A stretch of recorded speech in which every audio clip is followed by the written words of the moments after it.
Ngayong araw po ay magluluto po ako ng kaldereta. Meron po ako ditong karne na buto-buto ng baboy at meron din po kaming chicken. Paghahaluin ko na po ito para po medyo marami yung ating lulutuing ulam. At saka inhanda ko na rin po yung aking mga sangkap na gagamitin katulad ng carrots, the pepper, and patatas. Meron din tayong tomato sauce, malisalap, at syempre po yung ating gata. At ayan, umpisahan na po natin mag-gisa. Siyempre, sibuyas lang po ang meron kami. Hindi po kasi kami nag-garlic.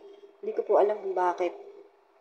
Hindi ko po kasi talaga makain yung garlic. Kaya ayan, after masangkot siya po yung ating karne, nilagyan na po natin yung ating gulay. Patatas, carrots, syempre yung tomato sauce. Sa pagkakulo, ay nilagyan na po natin yung ating gata. So, ayan, isisimmer lang po natin yan ng bahagya sa mahinang apoy lang para po hindi naman matuyuan yung sabaw ng ulam natin. Kasi, di ba, mas masarap pa rin po kasi yung may sabaw kapag tayo ay kumakain. So, ayan, imekos-mekos lang natin para po mamix yung ating gata sa ating ulam. So, ayan, halu-haluin, pakuliin po natin hanggang sa malesen po yung kanyang sabaw.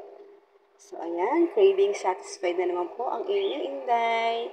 So, mapapa-extra rice na naman ang kain.